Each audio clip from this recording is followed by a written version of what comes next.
You are watching Rahinijar TV with Ilama Sayyid Abdul Basit Bukhari. السلام علیکم ورحمۃ اللہ تعالی وبرکاتہ۔ مالک لم یزل کا ہم پر کروڑوں احسان ہے کہ اس نے ہمیں ایک مرتبہ پھر اپنے گھر میں بیٹھ کر اپنا اور اپنے حبیب مکرم صلی اللہ علیہ وآلہ وسلم کا ذکر کرنے کی توفیق عطا فرمائی ہے۔ دعا کریں آج کے عنوان کے حوالے سے میں یہاں پر جو کچھ بھی بیان کروں رب ذوالجلال مجھے حق اور سچ بیان کرنے اور پھر ہم سب کو تمام باتوں پر عمل کرنے کی توفیق عطا فرمائے۔ میری گفتگو کا عنوان جمادی الاول کے مہینے میں ایک عظیم مارکہ جنگ موتا کے نام سے جو جانا پہچانا جاتا ہے وہ آپ حضرات کے سامنے اس کے کچھ محرکات بیان کروں گا۔ یہ لفظ موتا نہیں ہے، یہ لفظ ہے موتا، جنگ موتا اسے کہا جاتا ہے۔ یہ اردن جو پہلے عرب میں شمار تھا لیکن بعد میں یہ الگ ملک بن گیا جو آج کل جارڈن یا اردن کے نام سے جانا پہچانا جاتا ہے۔ یہاں پر ایک مقام ہے، ایک جگہ ہے جس کا نام ہے موتا۔ تو میں نے پہلے بھی عرض کیا تھا کہ جس جس جگہ پر سید عالم صلی اللہ علیہ وآلہ وسلم نے یا آپ کے صحابہ نے جنگیں لڑی ہیں تو جس میدان میں جس جگہ پر جنگ لڑی ہے اس کی مناسبت سے اس جنگ کا نام مشہور ہو گیا۔ صلح حدیبیہ کے بعد رحمت عالم صلی اللہ علیہ وآلہ وسلم کے غلاموں نے اور خود سید عالم صلی اللہ علیہ وآلہ وسلم نے سوچا کہ اب ہم بے فکر ہو چکے ہیں، ہماری صلح ہو چکی ہے، مکہ کے مشرکین سے اب ہمیں کوئی خطرہ نہیں ہے۔ یہ میں وہ وجہ بیان کر رہا ہوں جو جنگ موتا میں صحابہ کرام رضوان اللہ تعالی عنہم اجمعین کا سامنا بہت بڑے کفار کے لشکر سے ہوا۔ اسے غزوہ موتا بھی کہا جاتا ہے، حالانکہ غزوہ موتا جو غزوہ اسے کہتے ہیں جس میں خود رسالت مآب صلی اللہ علیہ وآلہ وسلم شامل ہوں، لیکن یہ ایسا غزوہ تھا کہ جسے کئی میل دور تک میرے آقا کریم رخصت کرنے کے لیے تشریف لے گئے تھے۔ آقا کریم صلی اللہ علیہ وآلہ وسلم عالم اسلام کی دعوت دینے کے لیے مختلف سلطنتوں کے پاس، ان کے بادشاہوں کے پاس خطوط بھیج رہے تھے دین اسلام کی دعوت کے لیے۔ نبی رحمت صلی اللہ علیہ وآلہ وسلم نے حضرت عمیر بن حارث رضی اللہ تعالی عنہ کو ایک خط دیا کہ تم جا کر اردن کے بادشاہ کو یہ خط دے دینا۔ وہاں کا جو بادشاہ تھا عمر بن شرحبیل، اس نے اچھا یہ اصول ہے جنگ کا، جو سفیر ہوتے ہیں نا، سفیر انہیں نقصان نہیں پہنچایا جاتا، یہ چاہے کافروں کے ہوں مسلمانوں کی طرف سے ہوں، جو سفارتی نظام کو چلاتے ہیں، پیغام رسانی کرتے ہیں، قاصد پہلے کہا جاتا تھا، تو انہیں نقصان نہیں پہنچایا جاتا تھا۔ لیکن رحمت عالم صلی اللہ علیہ وآلہ وسلم کے اس صحابی کو عمر بن شرحبیل نے پہلے قید کر دیا، پھر سزا دی اور پھر انہیں مار دیا، یہ شہید ہو گئے۔ یہ خبر مدینہ طیبہ میں صحابہ کرام رضوان اللہ تعالی عنہم اجمعین سید عالم صلی اللہ علیہ وآلہ وسلم کے کانوں میں پڑی تو آقا کریم صلی اللہ علیہ وآلہ وسلم نے ایک بہت بڑا لشکر جن کے اندر ایمانی قوت تھی وہ لشکر تیار کیا۔ وہ جو بہت بڑا لشکر تھا اس کی تعداد تھی 3000۔ کتنی تعداد تھی؟ مقابلے میں کتنے تھے؟ 2 لاکھ۔ مقابلے میں کتنے تھے؟ 2 قسم کی فوجیں تھی، 1 لاکھ رومیوں کی فوج تھی اور دوسرے عرب کے عیسائی تھے۔ 2 لاکھ کا مقابلہ صرف 3000 سے ہونے والا تھا۔ میرے آقا کریم صلی اللہ علیہ وآلہ وسلم اصل میں دنیا والوں کو یہ پیغام بھی تھا کہ جنگیں تعداد پر نہیں لڑی جاتی، قوت ایمانی سے لڑی جاتی ہیں۔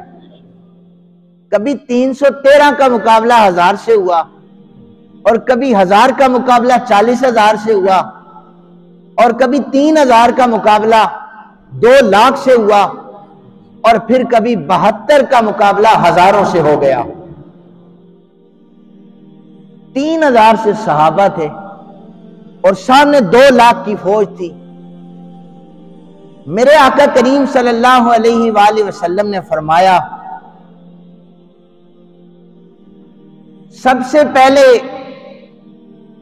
موتا کی جو جنگ ہے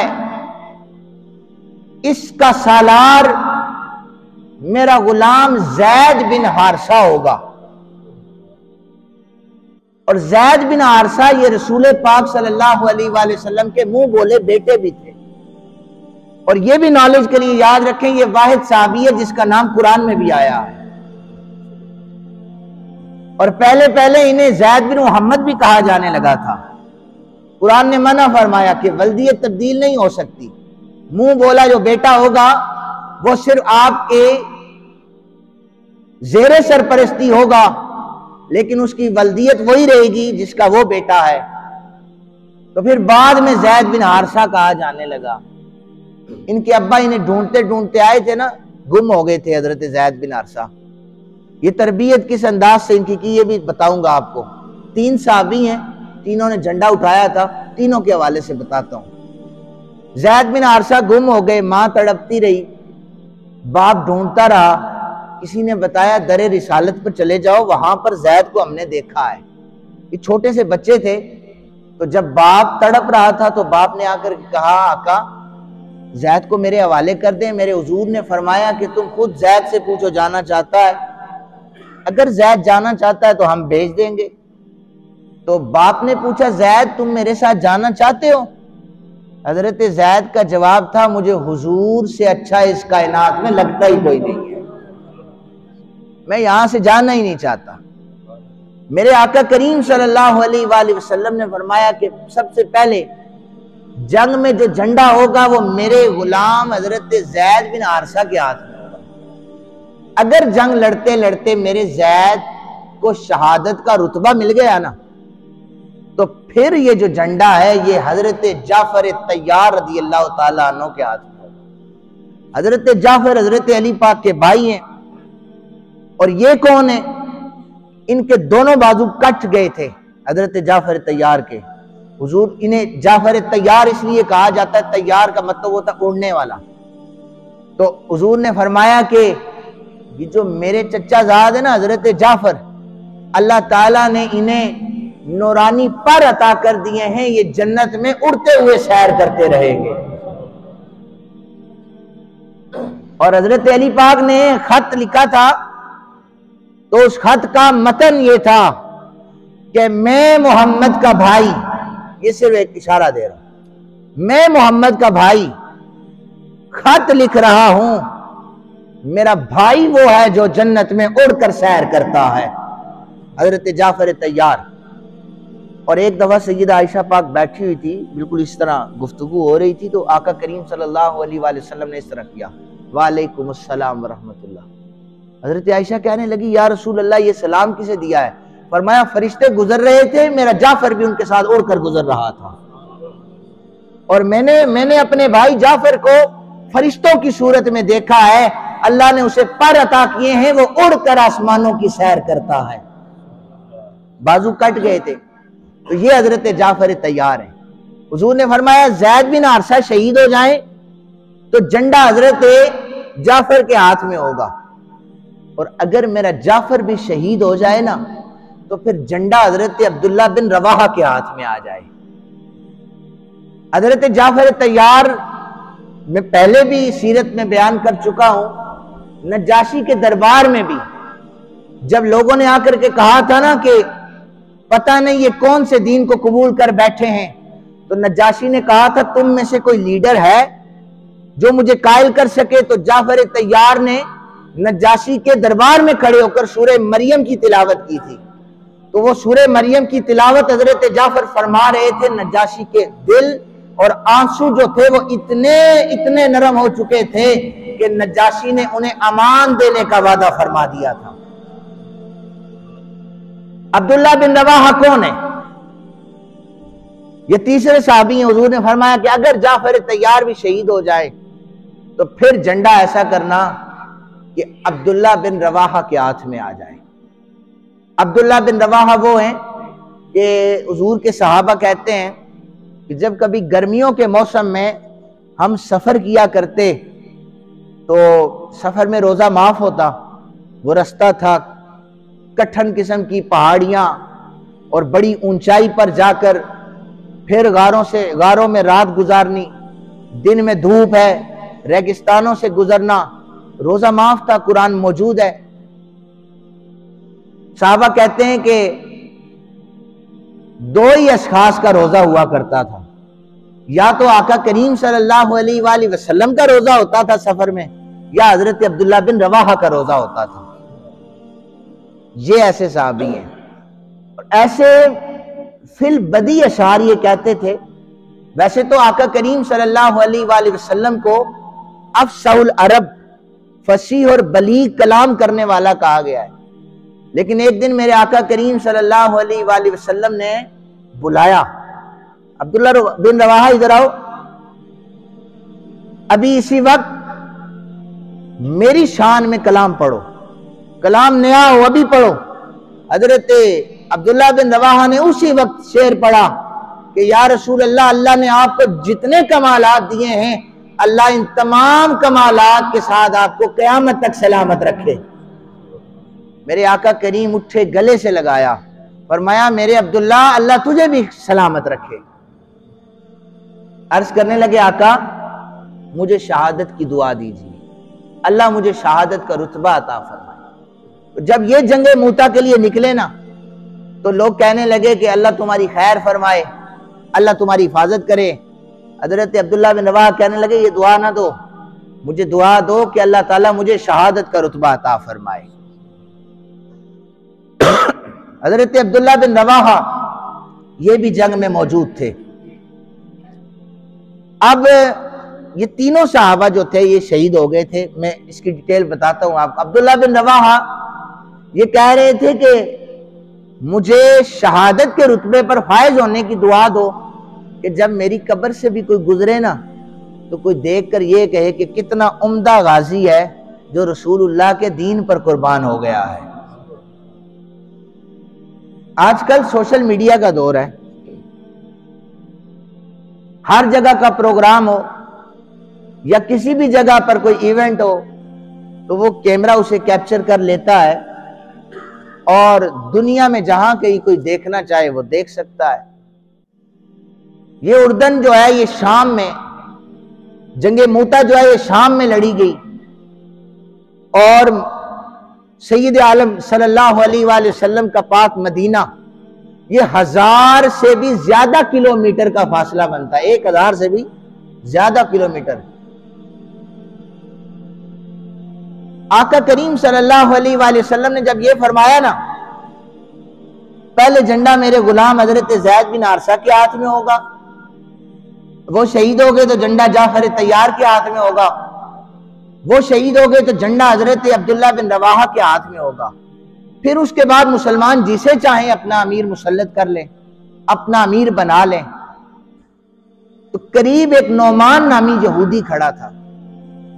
اس نے کہا، اس یہودی نے کہا کہ اگر تمہارا نبی سچا ہے نا، آج اس کی نبوت پر یہ دلیل ہوگی کہ جب بھی کوئی نبی یہ اعلان کرتا ہے نا اس ترتیب کے ساتھ کہ وہ شہید ہو گیا تو جھنڈا وہ اٹھائے گا، وہ شہید ہو گیا تو جھنڈا وہ اٹھائے گا، اس کا مطلب ہے جس کا نام سید عالم نے لیا ہے وہ شہید ہو جائے گا. لیکن وہ یہودی تھا، اس نے کہا ہم نے تورات میں یہ پڑھا ہے، نبی جب ایسا جملہ بولتا ہے تو وہ ہو جایا کرتی ہے، اگر یہ سچے نبی ہیں تو ایسا ہی ہوگا. اب لائیو کوریج ہونے لگی ہے، اس کو غزوہ بھی اس لیے کہا جاتا ہے. حضور کے غلام مسجد نبوی شریف میں موجود ہیں. علم غیب کی سب سے بڑی دلیل ہے یہ، اور یہ بخاری شریف کی حدیث نمبر ہے 4262، اور یہ اس کی جو سند ہے وہ صحیح ہے، صحت کے لحاظ سے یہ صحیح حدیث مبارکہ ہے. میں آپ سے کہوں نا کہ یہ محراب کے پیچھے اس وقت جو جنگل ہے، نالا، ادھر کیا ہو رہا ہے، سارے ہی بس اسی طرح بیٹھے رہیں گے، ہمیں کیا پتہ کیا ہو رہا ہے. تو پھر ہم کیسے کہہ سکتے ہیں حضور ہماری طرح ہیں؟ آپ میں سے تو کسی کو کوئی ضرورت نہیں ہے نا ایسی. دیوار کے پیچھے کا تو ہمیں علم نہیں، کتابوں میں لکھا ہوا ہے کہ نبی کو تو دیوار کے پیچھے کا بھی علم نہیں ہے، یہ کتابوں میں لکھا ہوا ہے. انہوں نے لکھا ہے جنہوں نے لا الہ الا اللہ محمد رسول اللہ پڑھا ہے، کیونکہ ان کے اندر نہ عشق ہے نہ محبت ہے، ان کے اندر انا ہے، تکبر ہے. 1000 کلومیٹر سے زیادہ دور اردن میں جنگ لڑی جا رہی ہے. اب آقا کریم کے صحابہ سامنے بیٹھے ہیں، لائیو کوریج ہو رہی ہے. آقا کریم نے فرمایا میرے صحابہ، میرا زید بن حارثہ شہید ہو چکا ہے. صحابہ کہتے ہیں ہم حضور کے چہرے کو دیکھیں، حضور روئے جا رہے ہیں. صحابہ میرا منہ بولا بیٹا شہید ہو چکا ہے. آقا جھنڈا کس نے اٹھایا ہے؟ حضور نے فرمایا جھنڈا میرے جعفر طیار نے اٹھا لیا ہے. کچھ دیر گزری، حضرت جعفر طیار بھی جب شہید ہو گئے تو آقا کریم نے فرمایا میرا جعفر بھی دنیا سے چلا گیا. حضور نے فرمایا جھنڈا میرے عبداللہ بن رواحہ نے اٹھا لیا ہے. تو آقا کریم صلی اللہ علیہ وآلہ وسلم کی آنسو جاری. حضور نے فرمایا اب میرا عبداللہ بن رواحہ بھی شہید ہو گیا. یہ لائیو کوریج ہو رہی تھی، کوئی کیمرہ نہیں تھا. یہ نبوت کی آنکھ دیکھ رہی تھی، یہ نبی کی آنکھ دیکھ رہی تھی. 1000 کلومیٹر مسافت، اور مسجد نبوی شریف میں میرے آقا کریم دیکھ رہے ہیں. یہ ہے نبوت کی شان، یہ ہے ایک نبی کی پاور جو اللہ نے اسے عطا کی ہوتی ہے. آقا کریم نے فرمایا اب جو ہے نا جھنڈا میرے خالد بن ولید نے اٹھا لیا ہے، اور اللہ میرے خالد کو فتح عطا فرما دے گا. آپ دیکھیں اور امیجن کریں کہ 3000 کا لشکر 2 لاکھ کے سامنے کھڑا ہوا ہے. اور گمسان کی جو لڑائی ہوتی ہے وہ یہ ہوتی ہے کہ چاروں طرف سے جب حملے ہو رہے ہوتے ہیں اس وقت جنگ کرنا بہت مشکل ہو جاتا ہے. صحابہ کرام کے قدم ڈگمگا نہیں رہے تھے. حضرت خالد بن ولید، اتنے اللہ تعالیٰ نے انہیں دماغ عطا کیا تھا کہ حضرت خالد بن ولید نے کہا کہ جب ان کے ہاتھ میں کمانڈ آئی نا، رات کو جنگ روک دی جاتی. حضرت خالد بن ولید نے کہا تم ایسا کرو، لشکر تو اتنا ہی ہے ہمارے پاس، ایک چھوٹا سا آپ نے گروہ تیار کیا کچھ افراد پر مشتمل. آپ نے فرمایا تم رات کو پہاڑی کے اس طرف چلے جاؤ، جب کل جنگ شروع ہونے لگے نا اچانک تم گھوڑے دوڑاتے ہوئے میدان میں آ جانا. کفر کے اوپر لرزہ طاری ہو جائے گا کہ ان کے ساتھ اور بھی ہیں. تو یہ عمل کیا تو عیسائی جو تھے، رومی جو تھے، وہ دوبارہ ڈر کر پیچھے ہٹنا شروع ہو گئے کہ ہو سکتا ہے مسلمانوں کے ساتھ اور بھی موجود ہوں. حضرت خالد بن ولید کے جسم کا کوئی حصہ بھی خالی نہیں تھا جہاں پر آپ کو زخم نہ لگا ہو.